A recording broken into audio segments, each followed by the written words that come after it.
Good afternoon. It sure is good to be home.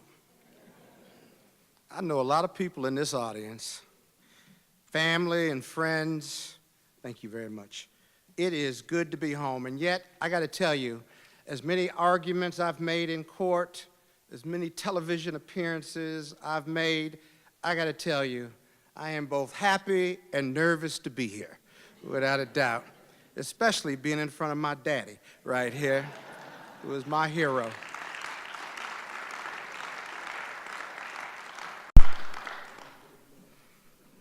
What'd you say? All right now. Let me just say this. Let me thank Lewis University for having the courage and the desire, not only for Black History Month, but for every month, celebrating social justice, diversity, and really moving the intellectual thought on race, racism, and the law forward. I was born into the race game. My parents were civil rights activists. My dad was the head of NAACP. He was one of the thousands of local heroes in the civil rights movement that were unsung. He wasn't on TV. He wasn't famous. His last name wasn't King or Malcolm X, but he was a foot soldier for each of them. I grew up watching him lead here in Joliet. I grew up watching him represent on the criminal defense side and civil rights side those of the least, the lost, and the left out. I grew up watching him and my mother, partners in crime, desegregating public facilities and fighting for justice. I grew up marching before I could walk. As long as there was a piece of watermelon nearby in my mouth, I would be on the front line with them. My mother was a protector of sorts. She was his partner for sure. But I remember in 1968, when Martin Luther King died, the riots in the streets of Joliet, Illinois, that the government lifted the swing bridges to prevent and separate the East from the West. And at home, we were with my mother. We were under attack. I remember her calling the FBI and informing them, or reminding them, that if any harm came to my father while he was in the streets with the ministers and the students who were rebelling and burning down Joliet, Illinois, that they would have hell to pay. And she repeated it over and over again. And they sent agents to the house. We never saw them, but they assured us that they were there. And I also remember us gathering in the den or the basement. She went to find my daddy's .38. She put it on her lap, and me and my brother and sister, who were very young, she cradled us in her bosom. And we just waited for my father to come home, hoping and praying that would be the case. But this was my early education on the question of race. I would go to Providence High School, and the N-word would be used against me on a regular basis. Did I fight? Did I scream? Did I yell? Did I run home and tell my father and mother? That was never the answer. And I would figure out ways to manage school while graduating with honors and forcing people that didn't look like me to stop using that word. At Morehouse, and only Morehouse, a famous all-black male institution, was my legacy and my heart. And though it was an all-black university and college, I went to school with people that looked, sound, and felt like me.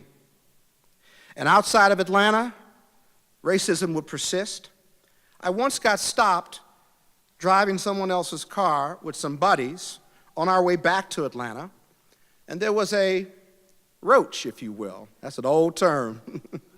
Marijuana wasn't legal then, but it was a roach, and it was in the ashtray. And I remember the police officer stopping us and letting us go, but the condition for letting us go was that I had to eat this roach.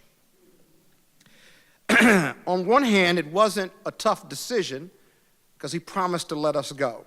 And by the way, we had not been smoking that marijuana. And so of the four of us, I stood up and said, I'll eat it, for fear that there would be some argument or the officer would change his mind. I ate that roach, and he let us go. I never understood why the cop had to make me eat that roach, but the worst is I may have had to spend the night in jail. I was determined to go to law school even before Morehouse, but that motivated me ever more. At Howard's Law School, I had my daddy's training with me, because you're always learning from my father, especially if you grew up in his household. And I learned from other great lawyers like Luke C. Moore, Julian Dugas, William Bryant, Wiley Branton, legendary lawyers who just happened to be black. Go look them up. Their story is our legacy. I always told myself when I started practicing law that I owed them and my father a debt of excellence. And that debt of excellence would motivate me to be excellent every day. But my old friend and enemy and racism continued. It was always present in my life. I'm the most successful diverse partner in the history of Reed Smith. They've been around 150 years. I made partner in 4 years. I've raised millions of dollars in legal fees for them. As I said, I've sat on the international committee worldwide of this $2 billion organization, and I served as managing partner as I do currently right now. But never before, racism was still either my good enemy or my good buddy. In Washington, when I first got there, I was in front of a Club 2K9 and almost arrested simply for not obeying a police order that made no sense.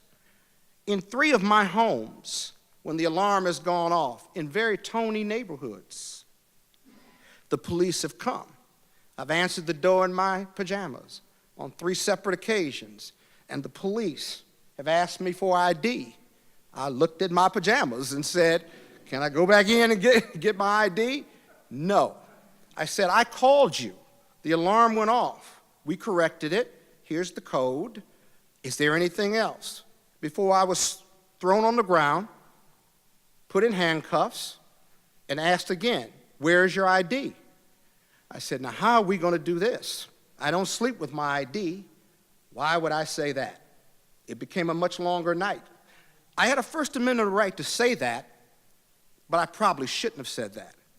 Eventually, my wife would bring my ID down on 2 of those 3 occasions, or all 3 of those occasions, if you will. But it simply made no sense to me. I can't say that the police officers were racist in all of those instances. I'd like not to think that. I'd like to think it was their training, if you will. But I know that a black family in an all-white neighborhood conjures up a lot of bad thoughts and poor practices and poor training. With the police, it's not like some other profession. There are a couple of bad apples. You always hear that, right? It is a profession that cannot stand bad apples. When you have a badge, when you have the gun, and you have the authority of law. How is it that a black man in America like me has the same story with the police? How is it? I'm not selling drugs in Southeast Washington. I am, by all the means, living the American dream. I am. And yet, I have the same story as that young man in Southeast Washington who's selling drugs, who is lost to the system and who we find a hard time helping. I submit to you that economics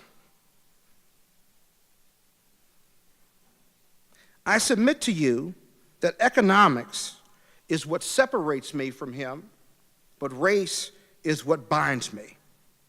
Economics may separate us, but our race ties those binds. Again, I have never struggled with the race question in my life, but I've always struggled with understanding why America struggles with it herself.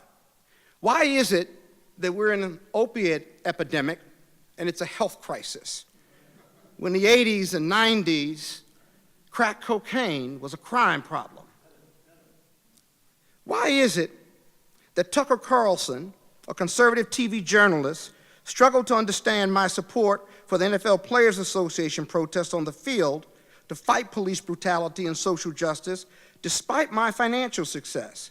Because if you were successful, somehow you could not suffer from any social justices. I just named a few. Why is it that Laura Ingraham, another conservative journalist, struggled to understand why I could not give Donald Trump any credit for bringing down black unemployment without closing the gap between black and white unemployment, asking me, did black people just want handouts? Donald Trump has no urban agenda, I would argue, and nor targeted programs to reduce African American employment. Why would I give him that credit? Why does Donald Trump struggle to differentiate between white neo-Nazis and white journalists and those fighting against them in Charlottesville, Alabama, making us feel that somehow their hate speech is tolerable? Hate speech ain't never been free speech for people of color. What?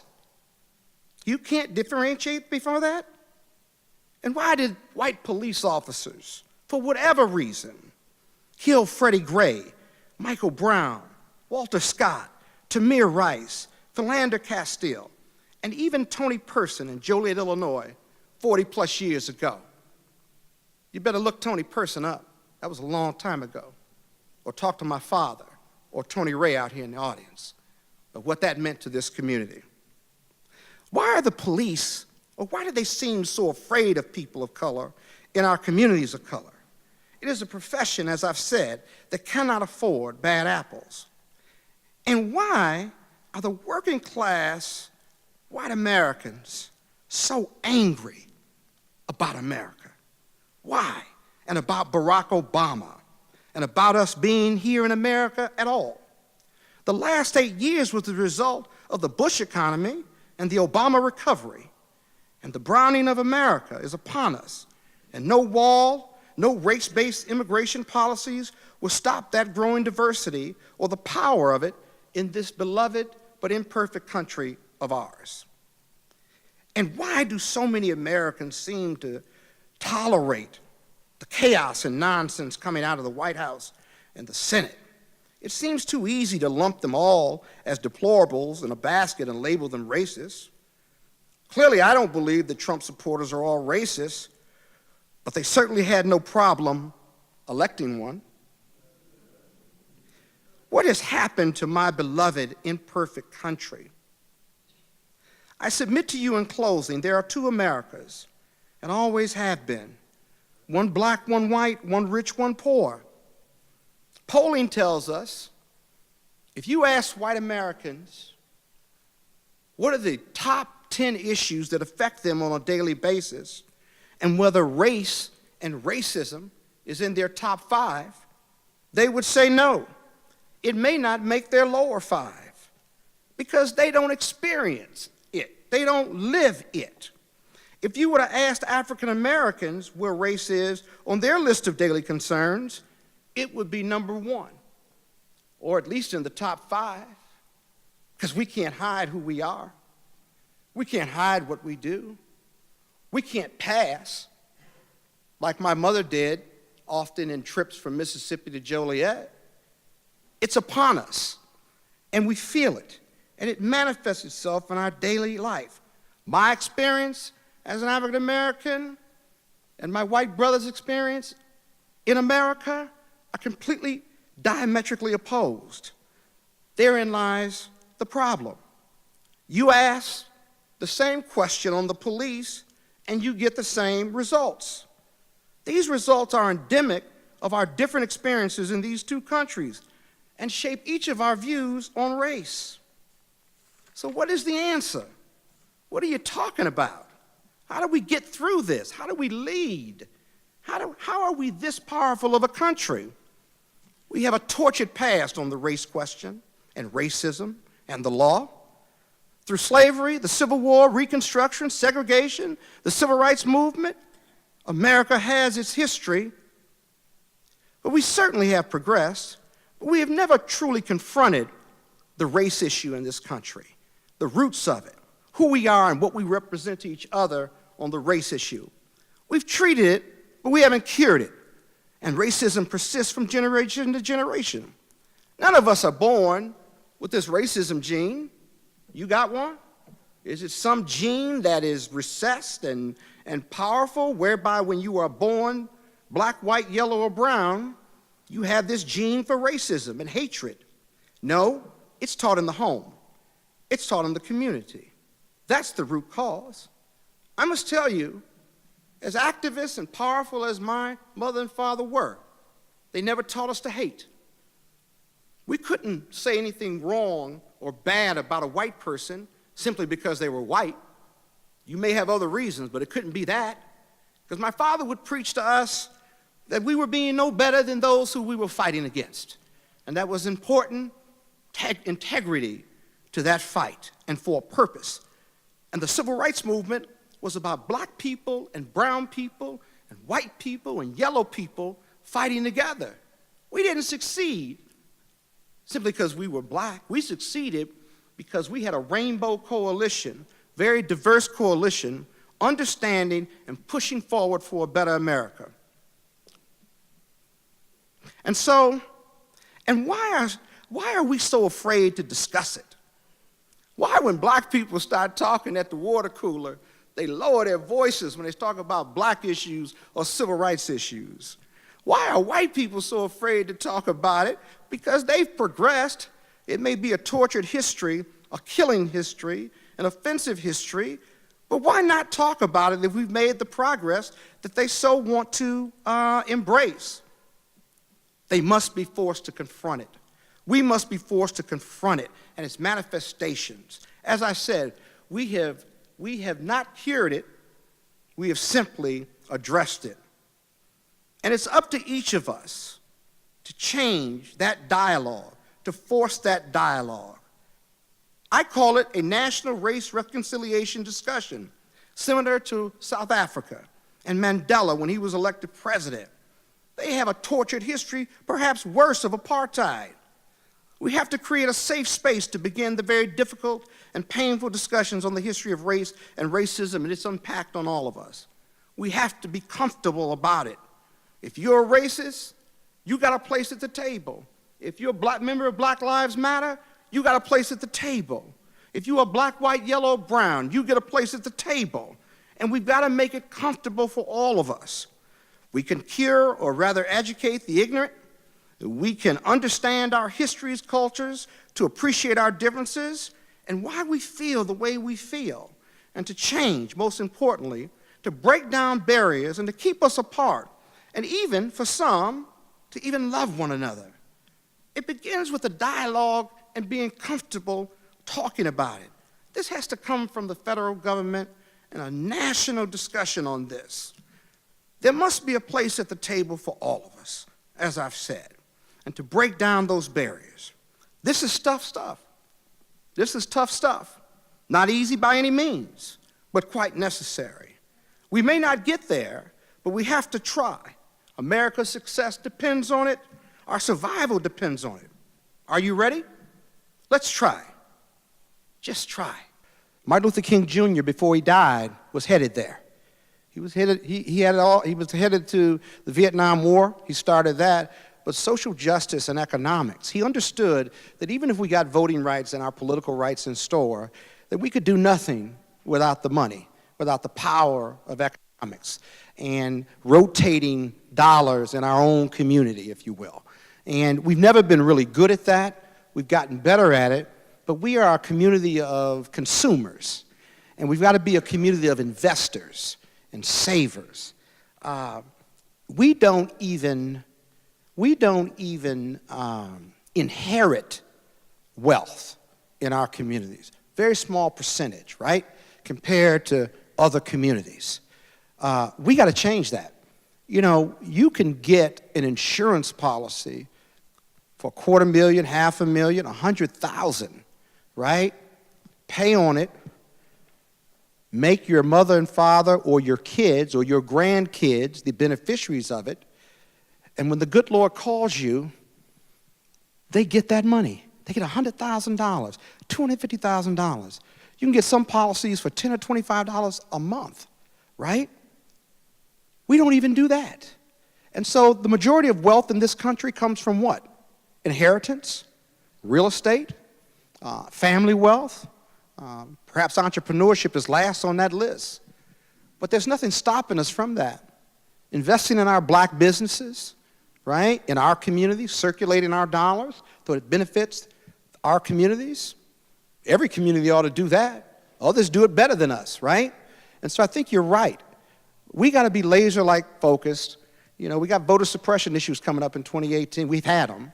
And we obviously have to look at Congress and the House and the White House and what the results in 2018 and 2020 will be. But in the interim, we can do this on our own as families, right? If you're employed, I don't care how much you make, you can get an insurance policy with the beneficiaries, your kids, or you can give that policy to your parents and make them put it on them, and then it's a gift to their grandkids. Every grandmother and grandfather would love to do it, especially if you're going to pay the monthly bill. I mean, simple stuff we can do to empower our community. And then we become investors and less consumers. Think about our journey in chains. And it may be 250 years ago, but look at our journey through Reconstruction, through segregation, the Klan. I mean, if we were enslaved and then we were freed, and you gave us a piece of land and then you took it, what do we have left as a community, unlike any other group of people in this country? You're the only ones that came in chains. You never got your 40 acres and a mule.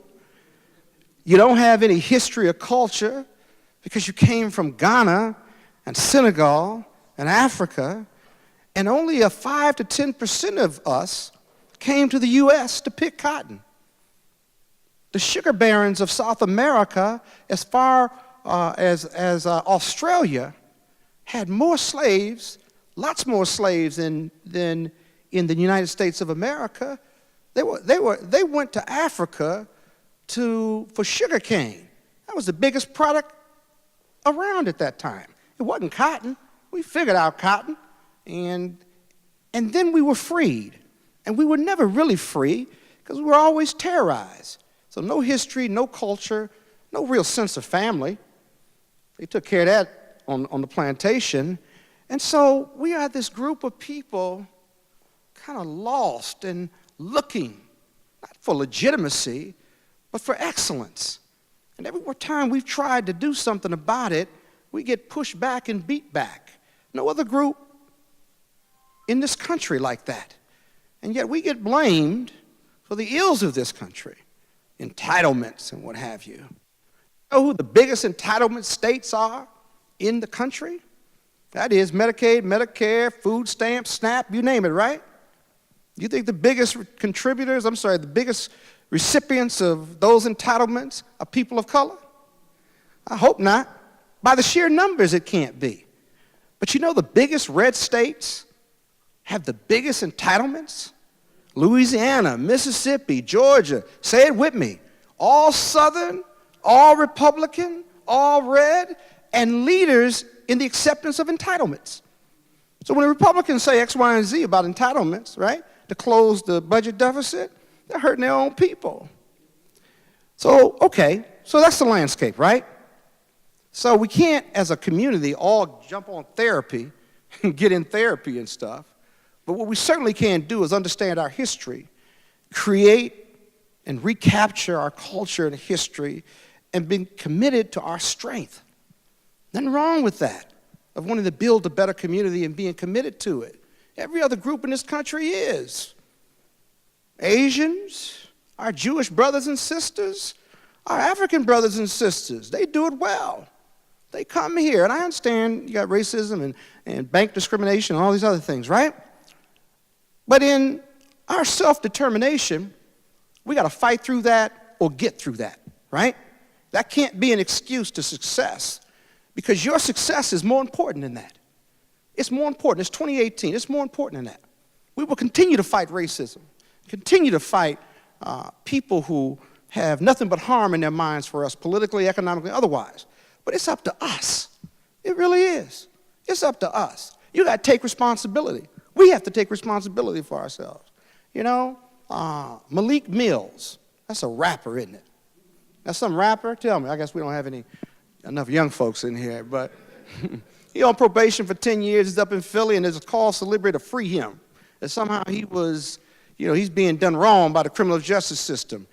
He's being done wrong by not taking responsibility for himself, because he's been arrested 2 or 3 times when you're on probation, and you know what probation means, right? You can't jaywalk. And so I argue often that it's about our personal responsibility. Not everybody who's in jail in the penitentiary, but a lot of folks in the penitentiary, if they wasn't the first time they went there, they got to take personal responsibility, save, invest. And so it's hard, but I think the stronger we get, the more sophisticated we get, and the more we take care of our communities and do business with one another, the better we'll be.